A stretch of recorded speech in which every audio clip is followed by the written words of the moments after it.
From the Homestead Studios in Santa Clarita, California, this is a Headache Soul production. Welcome to Just the Tip-Sters, America's favorite true crime podcast.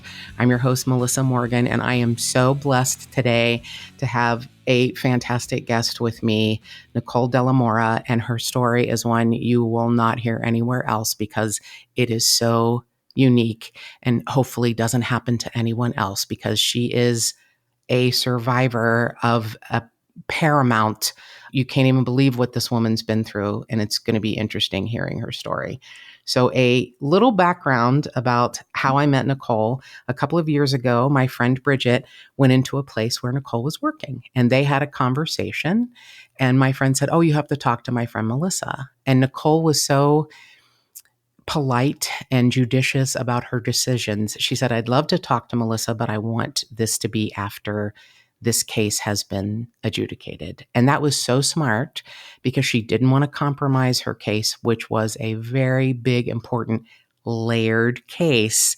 And she did all the right things. And then when it finally went through the court system, she contacted me and we have had some great conversations and her story is amazing. Welcome, Nicole. Thank you. It's a pleasure to be here with you. I am so happy you're here. And this story is so amazing. So we can start wherever you want to start. Do you want to start with talking to Bridget at work or deciding when you wanted to talk to me? I'll let you start however you want to start. Okay. I was working part-time, second job at the time when I ran into Bridget, when I saw her and I met her. And she was really sweet. She just gave me a little bit of background about her and what she had been through in her life. And she asked me a few questions about, I have a trach, and I had disclosed to her the reason why I have the trach on the scar on my neck. So our conversation kept going for a while and we just kept talking and talking. And she mentioned you. And I said, I would love to do something like that, because there's a lot to my story and I really want to be able to help other people who may be survivors of violent crime in the future, if I can. That's what struck me so much about you, what you've been through. You're not like, I need to tell my story. You are fully comfortable in your skin and your story. What you want is your story to help other people. That's what was so fascinating to me about you. A lot of people who would have gone through what you went through, which would not be a lot of people because it's so unique, would just want to talk about their story. And you are so not about that. That's like the last thing on your mind.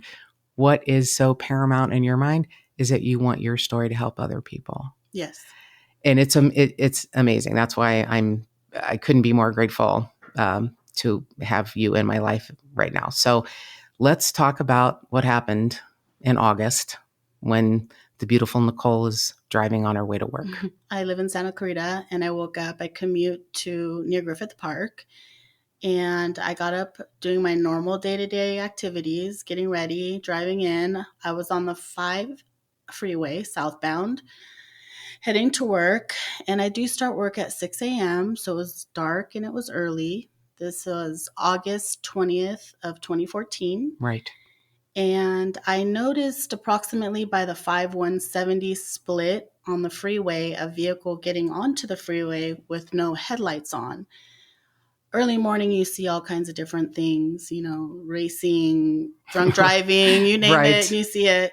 So I kind of, believe it or not, at that time, I'm alert. So I was like, okay, I'm going to keep this person in my, in my vision. So for safety reasons. So I was driving, and when I reached my exit, which is near Griffith Park, I hadn't seen the vehicle anymore. How the freeway kind of sways or the roadways kind of go, you see shadows. So I could tell it was a larger vehicle, never close to me, no road rage, not in my same lane, nothing. So I saw this person go, it looked like the person was going straight. I didn't know if it was a man or a woman at that time. Got off on my exit on Colorado Boulevard off the 5 South. And there's 2 portions to the exit. There's a portion that goes straight to the Galleria, and there's a portion that goes near the LA River that's like a side frontage road. There's a stop sign, and they're all cul-de-sacs back there, dead ends. So I stopped, and all of a sudden I heard a hiss and a pop, and I looked down and I felt wet.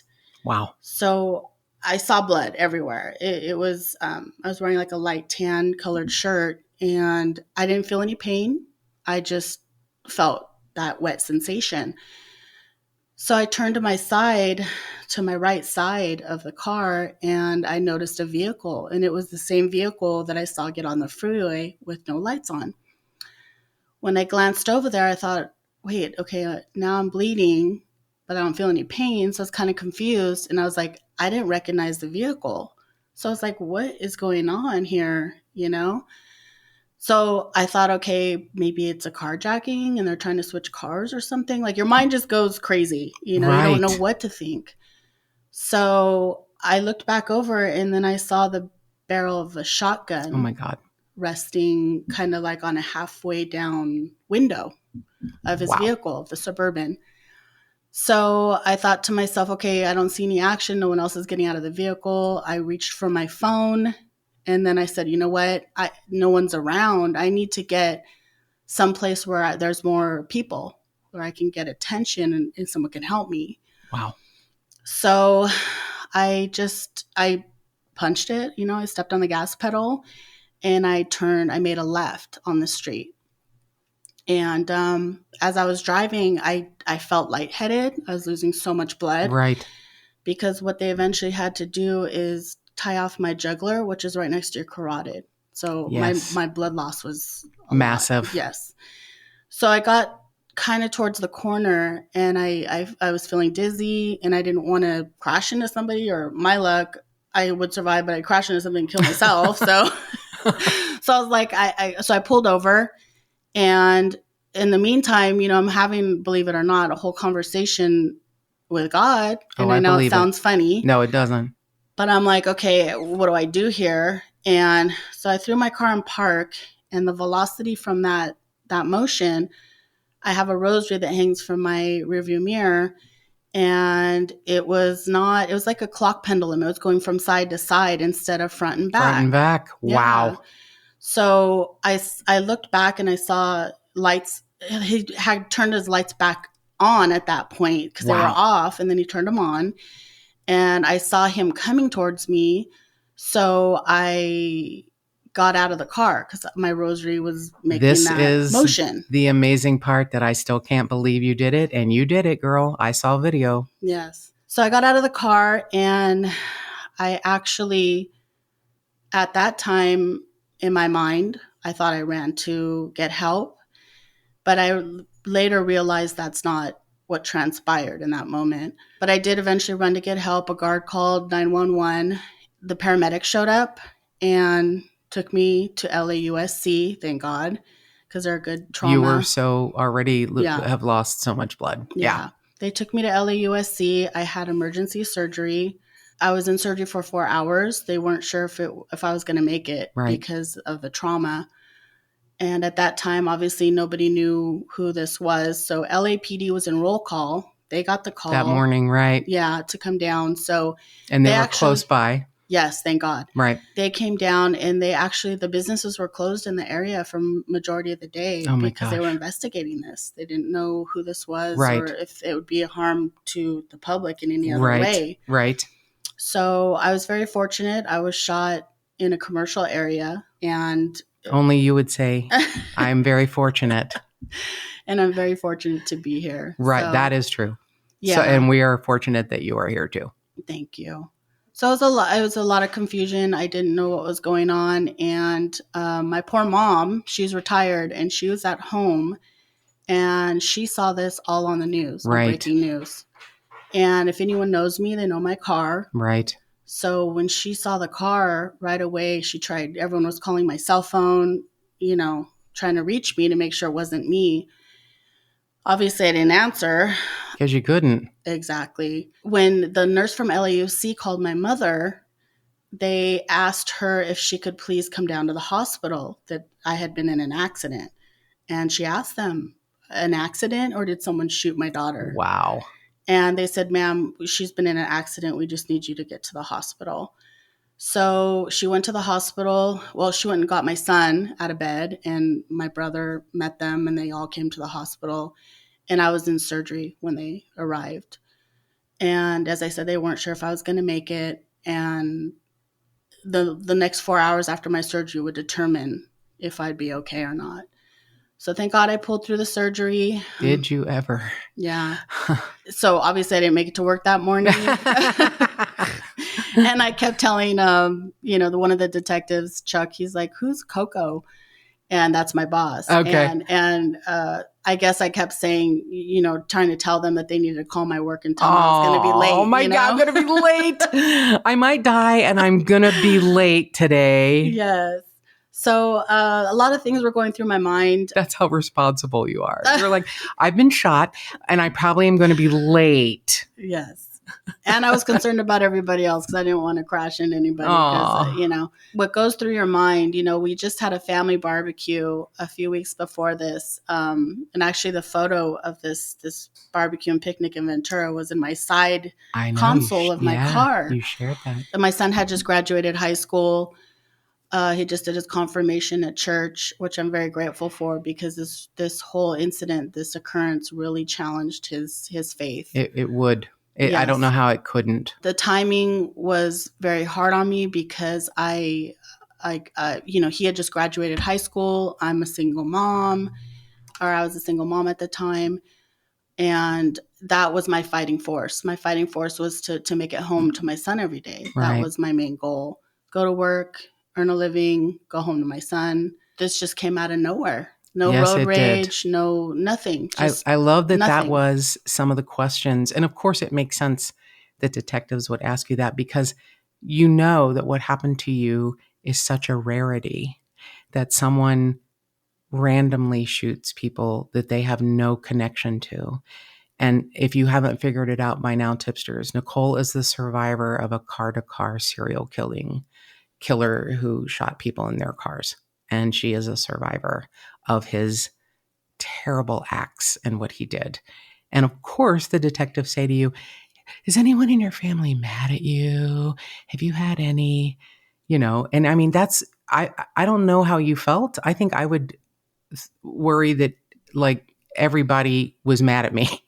I would think, did I do something wrong? Have I pissed someone off so much that they followed me to shoot me, even though you didn't recognize the car? So tell us what kind of questions were asked of you and how you answered them and what they made you think about. Well, when I first saw the vehicle, I knew I didn't know the person at all. Okay. When the LAPD was able to actually, I had a trach and a feeding tube after my surgery. I did pull through the surgery. Did you have to write like on a board or notes for people because they couldn't understand you? Yes, I had like a dry erase board that my family had purchased for me. Yeah, everyone kind of had to collectively come together and get me fans and dry erase boards and all kinds of fun stuff. But I had to write as much as I could down. I came out of surgery and I was immediately asking for the police to get there. There was police officers guarding my room. I'm sure they had to for a while because they don't know if you're being targeted. Right. Yes, they were there day and night guarding my room till they could get some information.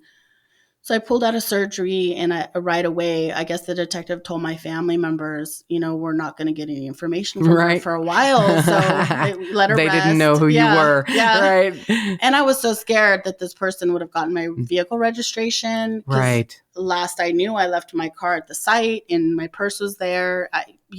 Right. I was slipping in and out of consciousness at that point. So I didn't know if they got my driver's license, my address, and I was concerned someone was going to go to my home, of course, whoever had done this. I am very grateful to the people who came to my aid that morning. LAPD, like I said, was in roll call, the paramedics, the doctors.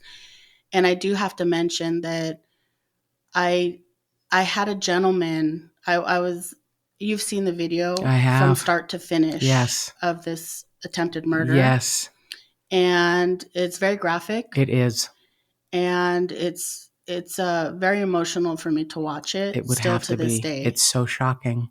Yes. And I was actually trying to get help before I ran to the guard. Yes. So I was very brokenhearted because I'm a very positive person. I call myself an optimist. You are.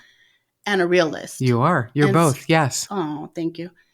But some people look at being a realist as a negative Mm-mm. trait, but it's not. No. And I've even more so become more of a realist now because life gave me a wake-up call. I never thought something like this would happen to me, which I'm sure Who would ever? a lot of people Who don't. would ever? So I was trying to get help in the middle of the street there for a while, and nobody would help me. It's heartbreaking to watch that. A young gentleman, Hispanic male, came and held me towards the end before I ended Passed up going to out. the hospital. Mm-hmm.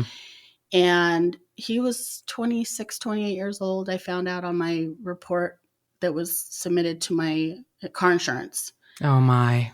And it touched my heart because he literally sat there and held me. Yeah. He got full of my blood. He was advocating for CPR. He was like, is someone on their way? He was my voice when I didn't have a voice. So I'm very fortunate. God planted angels and blessings all around me that morning. And not on his watch. You were not going down on his watch for sure. Yes. So, I mean, there's more to the story as we keep going it's a pretty big story. And I'll just let the tipsters know it's going to be a multi-part series with Nicole because it's too big of a story to not get all the details. But I want to go back to the video where you get out of the car and you confront the man who's attempting to take your life. That is a piece of video that I will never forget seeing. And I don't know if it was adrenaline.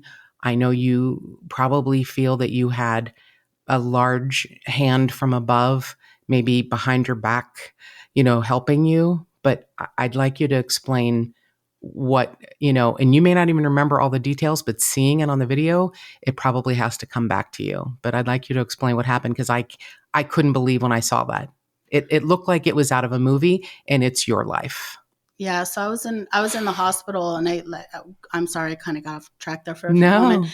But when I was in the hospital and I just come out of surgery, I told my family, get the detectives here. So they came down and they're like, "What? She wants to talk to us about the description of the vehicle, because at that time they didn't have anything." Mm-hmm. Yeah. So they came in and I was writing on the whiteboard. I was drawing in the back the year of the vehicle. There's like a plastic siding on the backside and it kind of has lines like in the like molding. Louvers. Yeah. So they're like, what kind of car that's newer has louvers? But I was drawing the back window, trying to give them an identification of this vehicle, something that they can go out there and look for. Because that's the only thing how they can't go around looking for a specific gun at that point. Right. So I was trying to give a vehicle description. They were amazed. They're like, she just got I was on morphine. I was on all kinds of different painkillers at the time because I had so much trauma. My whole throat was shredded. Yes. So I gave them the information. I drew pictures and stuff. And later on, as the case was starting to unravel itself and become more solvable to the LAPD, they were putting pieces together. And what a puzzle. Yes. When it's not someone and it's not in your inner sanctum, your inner circle, how do you find who did this to you? And I'll be goddamned if they didn't do it with your help. Yes, it's important to, try to help as much as you can, because you don't want this to happen to anybody else or anything similar to this to happen to anybody else. So I had given a description on the whiteboard. That was with when I had my trach still. After my trach came out, I was able to not just only give written testimony, or evidence. I was able to actually do a recorded testimony and evidence statement. So the LAPD lead detectives, came to my home and interviewed me. And that's another thing is the detective, one of them that was on my case is a very prominent detective. He's amazing. His name is Chuck. He's done a lot of famous cases but probably none that touched him as much as yours. Yes. Yeah. He was so supportive. And so anything I needed to talk about, any questions I had, he was there to help. So they came to my home so I could give a verbal testimony. And I kept they were baffled because on the freeway, the gentleman never passed me who shot me. In their view, they're like, how could you describe the back of a vehicle when he was behind you? When he was behind you, you never saw the back of his vehicle. So I kept saying, well, no, maybe I didn't know. Maybe it was just a dream. And they're like, I go, yeah, I think it was just a dream. Scratch it. And they're like, wait, no, wait. So it hit me at that point that I did see the back of his vehicle. And I was shocked because I found out that I saw the back of his vehicle because after he shot me, before I ran to the guard, I approached his vehicle. Yes, you did. And I felt mixed emotions because I can't believe that I put myself in harm's way of approaching someone I didn't know after they just shot me multiple times. I was shot like 3 to 5 times at one point at the very point of impact, and then 6 to 8 approximately after that. Right. So this is somebody that it appeared really wanted me dead. Not you, to live. But wanted someone to Correct. die. It just so happened to be you. It wasn't personal, but how can you not think it's personal when it's happening to you? When I realized that during giving verbal testimony, I was really angry at myself because I was like, oh my gosh, this guy could have I could have been done right then and there. But you could have been done before that or after that, and I feel like that was a remarkable miracle moment, and I think that might have been what saved you. The fact that you mustered up from inside you the higher power part of you, the guiding force in your life. You were a tiger mom who protected herself by confronting her killer, her attempted killer.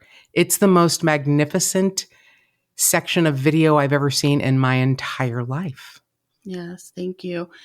Yeah, I approached his vehicle because at one point I realized I felt like I couldn't breathe anymore. My lungs were filling with blood. Yeah. And the doctor said just 4 more minutes and she wouldn't have lived. You know, I had so much blood loss. When I went up to his vehicle, I wanted to see who it was. Right. And if anything, I wanted to see, I've always thought about unsolved crime cases and where families didn't get justice for victims that were still murdered. Right. And I always thought to myself, like, I don't ever want my family not to have that peace. Like, they're going to know who my killer was. We're going to get justice. So not even really knowing, just out of the anger and the aggression that I was having at that moment, I approached the vehicle and I was talking or trying to talk words and say, who are you? What is going on? And it was a blank stare. It was just a blank stare. But like I said, I was putting myself, he could have just picked up the shotgun and blew my face off. He had done that to another victim. Right. So I was upset with myself, but yet I was proud of myself. Good. Because that helped me process things more and put things into perspective, because that is my personality. That is my temperament. And like I said, I wanted to not leave unanswered. He picked the wrong person that day. Yes, he did. He picked the wrong girl that day. I have never seen anything like it. It's amazing. You approach him with your chest out, and not because you had been shot. You are yelling at him. Yes. You are angry at him. And it's that strength that is your superpower. I truly believe. I never believed in people having those superpowers, to be honest with you, until I went through it myself. Yes. Because I had heard stories about people lifting cars off their children. Right. And I was like, no way. Yeah. But that morning, they say you go through surgeries and you recover to your true self. Oh, interesting. And it's so true. If you're somebody, I'm a very docile person. Yeah. I'm very calm. I'm very patient. But this whole incident, were you that way before? Because I only know you after, and you are very calm and you let things roll off your back. And I wasn't sure if that was, you stepped onto this earth with that, or if it became more so after what happened? It became so more after. Yeah. I was calm before and I was mellow, but of course, when you push somebody into a corner and they're fighting for their life, you know, that adrenaline kicks in, and I honestly thought I was dying. I really did. I can't imagine how you wouldn't think anything else. And that's what's so beautiful about seeing you fight. It's hard to watch, and yet it's a gift to see it, because you see you fight. You're not going down without making an impression on that fucker. He's going to know who and what he did. Yes. Whether he realizes it in his conscious or subconscious or not. And your other goal, like you said, I didn't want my family to not know. You were going to try and get in. I could see you passing out going, he had brown hair and brown eyes and he had on a black t-shirt with Ozzy Osbourne on the front. And I think there was a hole in the left shoulder. I mean, I can just see you getting everything out before you passed out to make sure they get this person. I mean, that is a superpower. You have to know that. And it's interesting because, you know, your subconscious holds a lot more than what you originally think, you know, like I kept saying, I honestly think I was in a holding pattern, a holding state of life, because it was like foggy. And like I said, it was weird because it's a truck area. There's a Ralph's. It's very light industrial area. Right. Yes. So usually there's trucks waiting to drop off their loads and stuff. Like there's kind of like a little bit of movement. There's a veterinarian place there. There's a church there. The Baxter company. Baxter. Which is where they got the video, right? Yes, it is. That and Eaton Corporation was another. So like I said, I'm very fortunate that stuff was there. And I'm glad that I got shot on the 5 side versus the 134 because the Glendale Police Department wouldn't have, I mean, I guess they networked together, but LAPD, a lot of his killings were happening in LAPD. Yes. So they were able to connect all the dots. There are no mistakes. Correct. You were on the border and where you should have been for what terrible thing happened. And I believe that. I didn't realize that until the whole story and all the facts unfolded in front of me. And as I found out, and I was like, I was so blessed. Only you were like, I was so blessed that I got shot here. And it's so funny because some people come up to you and they're like, oh, you're so unfortunate that happened. And I'm like, really? No. I got this asshole caught. You never thought of it that way. And you never talk about it in those terms. You talk about it as, I was so blessed it happened here. I was so blessed that these people in LAPD were there for me. I'm so blessed that these paramedics were there. I'm so blessed that this young man held me and got my blood all over him and didn't want me to be alone. I mean, all you see are the blessings in something that other people, it would have destroyed their life. And he told me, let me tell you, I actually ran up to a vehicle with a woman inside and I threw myself on her car and I was like, please help me. And she drove off. I know. Not helping me. That's the thing that broke my heart in half.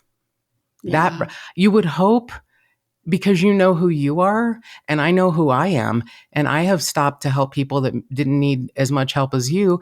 And I always like to think that man is inherently good.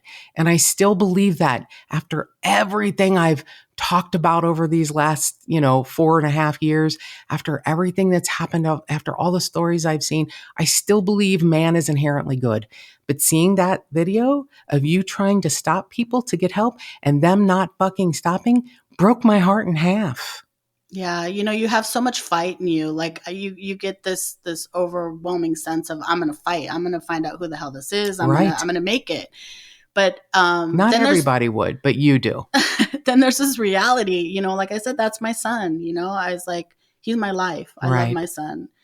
He's a good young man. Yeah. And I had purpose and I still do have purpose, know, but he's that driving force that I live for. Right. You want to be here for him. Right. Yeah. I was fortunate that he was just graduating high school. He had just graduated that year, but I still had unfinished business. He still was under my house, under my roof. He still was in my house. So I had to fight, I had to fight. But I'm like you, everything before this was rainbows and butterflies. I never thought anyone had any bad bone in their body. Right. I was kind of naive in that aspect. Yeah. And why would anyone have a bad bone in their body aimed at you. That's the thing that is so overwhelming about this case. It's completely random. Yes. That's so hard to wrap your arms around. We've all heard stories of somebody hurting someone, whether it's an accident or intentionally, someone in their life they know. But you are living your life, going about your beautiful day, starting your day for work. You have this wonderful son. You're in a relationship. And here you have a house, you have a career, you're, working part-time seasonally just to earn some extra money.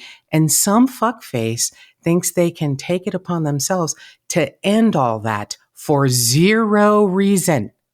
That's what's so hard to accept, is what happened to you is random. It's so hard to accept, and you don't even care about that. What you care about is taking your story and helping someone else who might have been through something. That's what's so beautiful about you, is you don't even care about the randomness. And in that, there is something in that randomness and in the chaos that I even hate to say his name. I don't, we will say his name in future episodes because we'll be talking about the court case, but the name they gave him is the Sylmar Serial Killer. And I think that's so, it fits him because it's so nothing.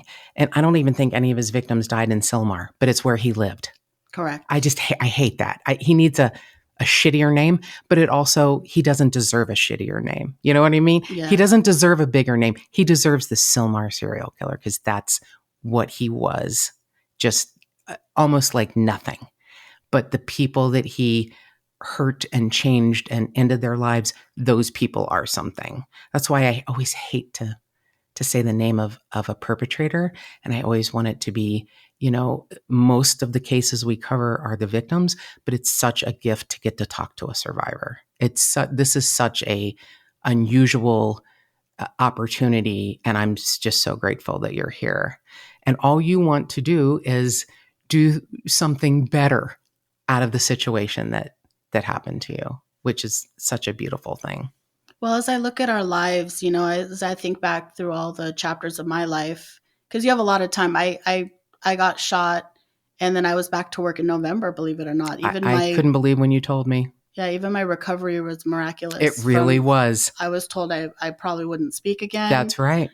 I had a lot of challenges to overcome, and thank God, my loving family and the support and my friends and my coworkers. I mean, they were there doing prayer circles for me in LAUSD. Oh, wow. LAUSD, I'm sorry. It was just amazing, the support and the energy. And I believe energy is transferable. I believe that you put energy out there that's positive, you get that energy back. I agree completely.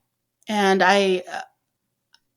when you have that support behind you, you can move mountains. And you really sure did, girl. You sure did. I mean, it's amazing. So you have your son who has just gone through his confirmation, just graduated high school, and you said he had some doubts and some reservations, which to me, I don't know how you wouldn't. How could God let something like this happen to my mom? My mom is such a good person. And I know you had to balance your own recovery while trying to console him. Yeah, I'm lucky that my family, my Aunt Jackie and my family, a lot of them were surrounding me at the time. And their focus was also making sure he was okay. He was, that was his first, he had just signed up for classes at COC, so he was just starting out. And I didn't want to disrupt his life on a day-to-day basis. And this just threw a wrench and everything. Oh, yeah. So I was trying to keep things as normal as possible. But I also had to understand that, he's processing this. Right. I've never had an experience like this of losing my mom. So how can I associate? I can only associate with me being shot, Right. I couldn't understand what he was going through. Right. And I had to try to, I'm glad I had family that was there for him. And I'm glad he had gone through religious classes because God's helped me get through a lot of challenges in my life. He's been my rock, and he's been there to get me through my darkest times, even when I didn't think I'd get through it. He's miraculous. And was there a time you thought, I may not make it through this? Oh, yeah. Different phases. Definitely when I couldn't breathe anymore and that young gentleman came and swooped me up. I had ran so much. The place I ran to was kind of far from where Yeah. I got shot and where I ended up. Yeah. So with all that blood loss, with running and every avenue I was trying to get help through, on the video there's a motorcycle that sees chaos going on in the street in my bloody shirt, and he just makes a U-turn. Like, he didn't even pass our location. Wow. So it's like nobody wants to get involved. Nobody wants to help. And I understand. I was angry with the lady who wouldn't help me. Mm-hmm. But then I thought, you know what, put yourself in her shoes. If you saw someone coming to you with blood on their shirt, you know, and how do I know that she would have made the right decision to take me to the right hospital, or maybe she would have passed out from seeing so much blood. I don't know. There's so many unknowns. That's a great way to look at it. I'm not sure I'm going to give her that kind of a pass, but I love that that's how you think about it. Yeah. You know, God really, like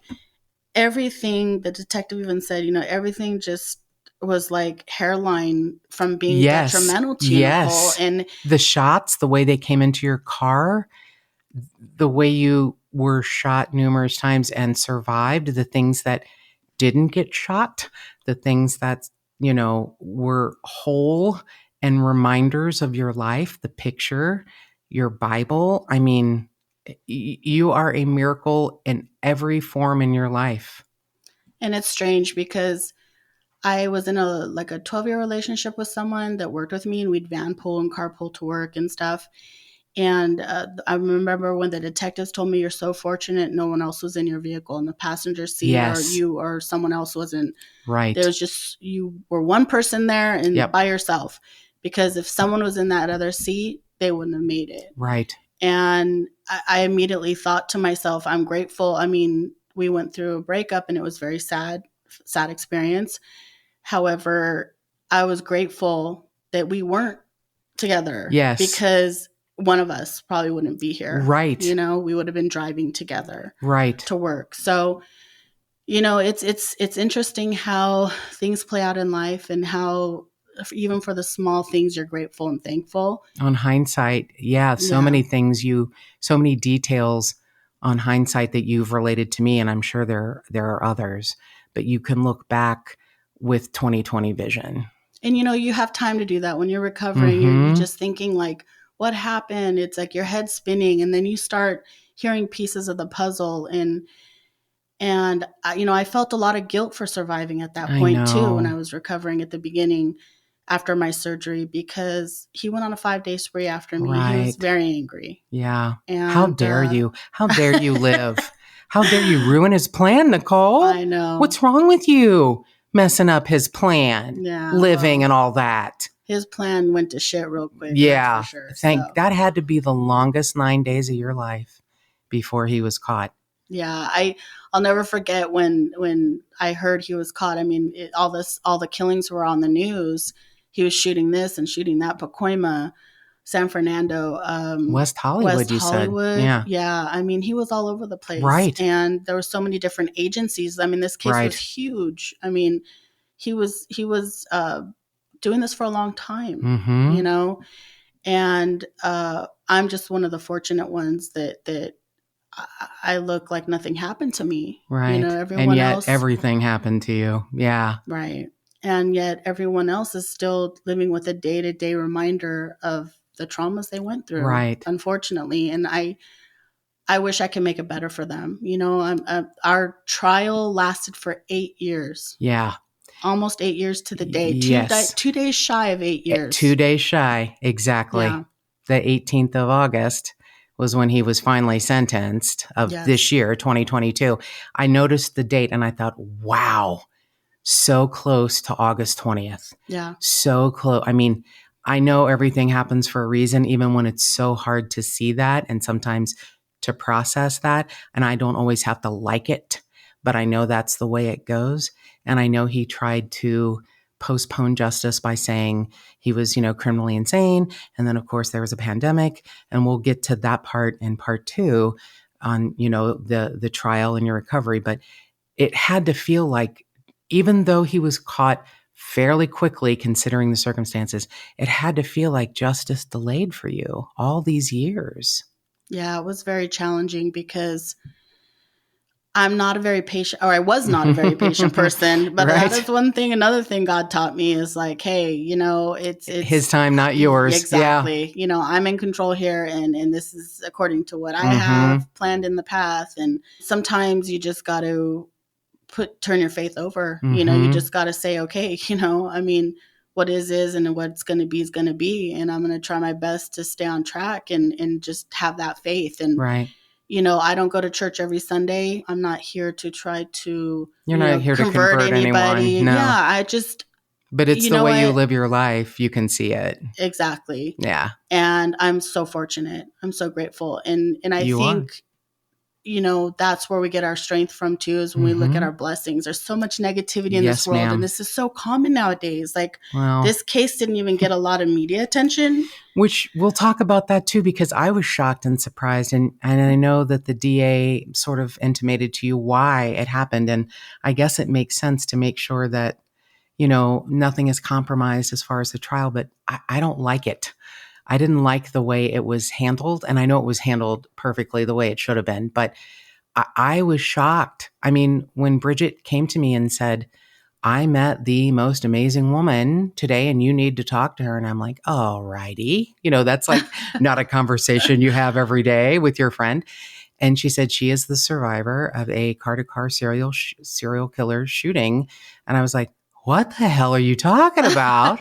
How could I not know? I was like, where was this? I assumed it was in another state. Yes. And when she told me it was right, here, not far from where we live, I was like, what? How did I not know? And it, I can find things about it, which we'll talk about later. But yeah, you and I have both talked about the fact that it's sometimes a very odd thing why some cases grab headlines and maybe they have a bigger push. Maybe it's calculated. Maybe it's law enforcement. Maybe it's the district attorney wanting a case to be out there to get information to get it solved.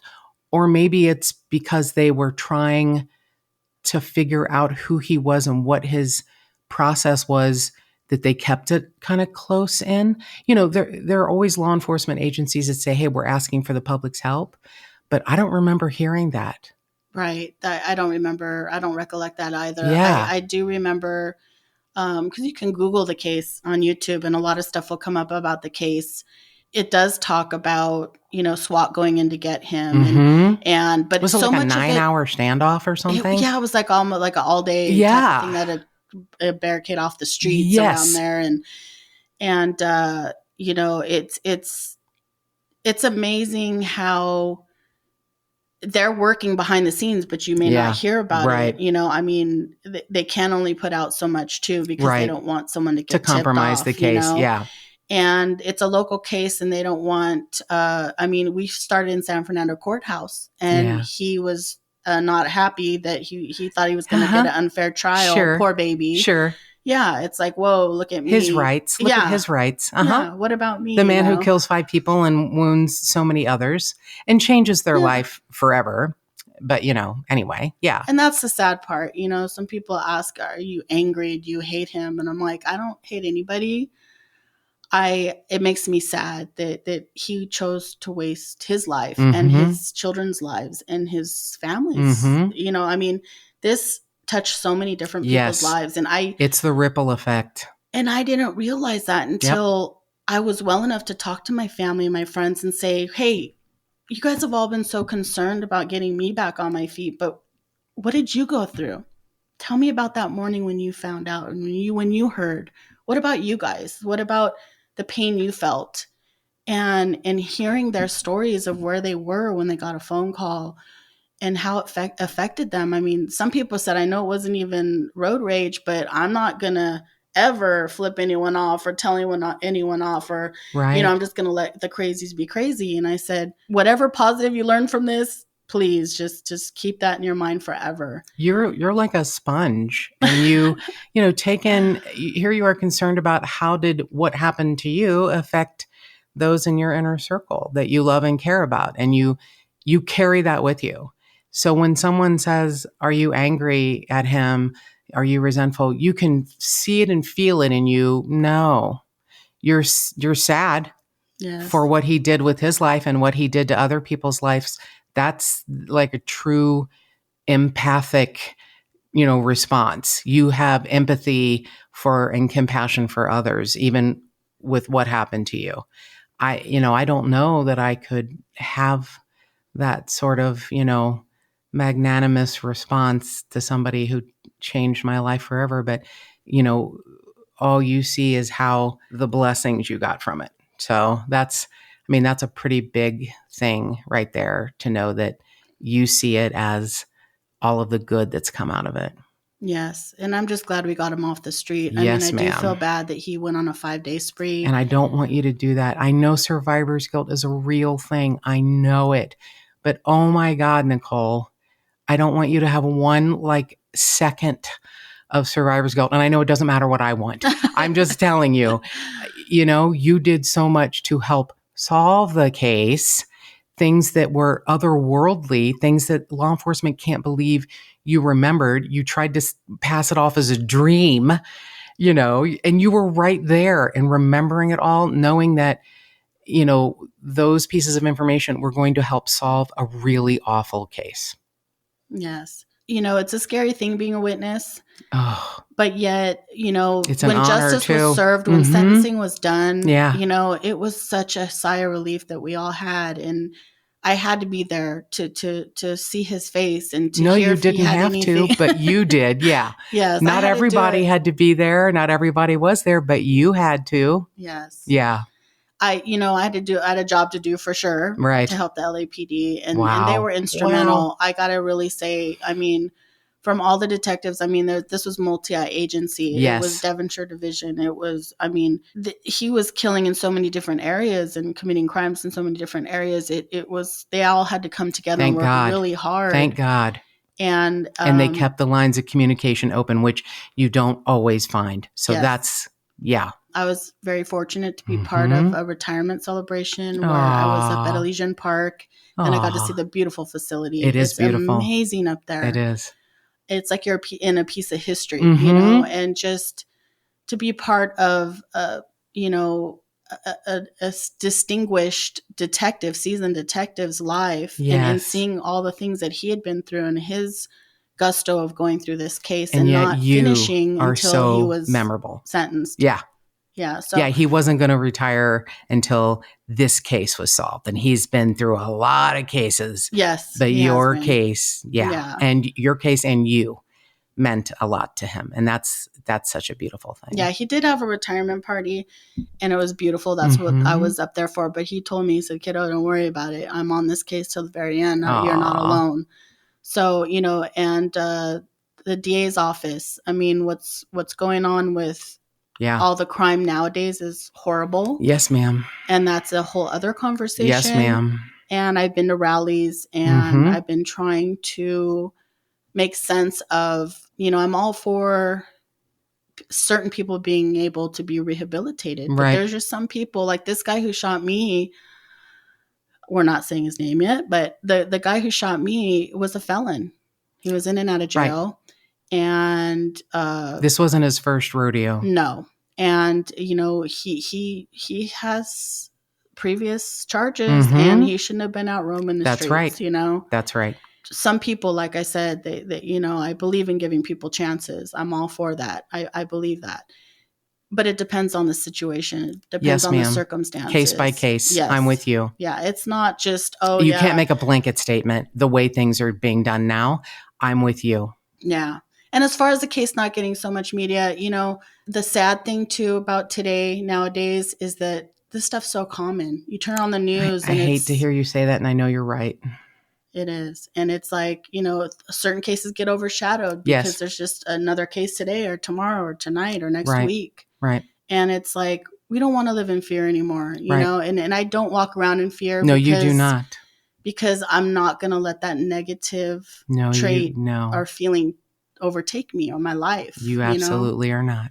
I just hope that, we come together as a society where, we try to help each other and we come together and we unite and help each other.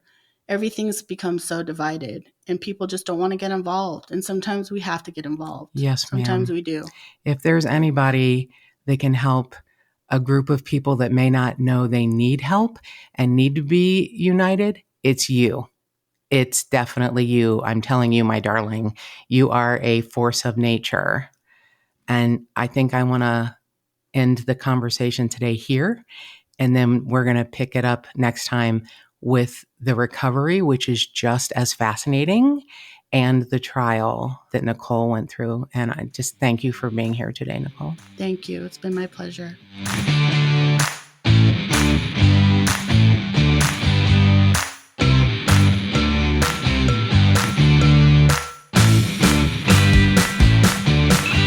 If you would like to support this podcast and get early access and other cool murderous swag, go to patreon.com/justthetipsters.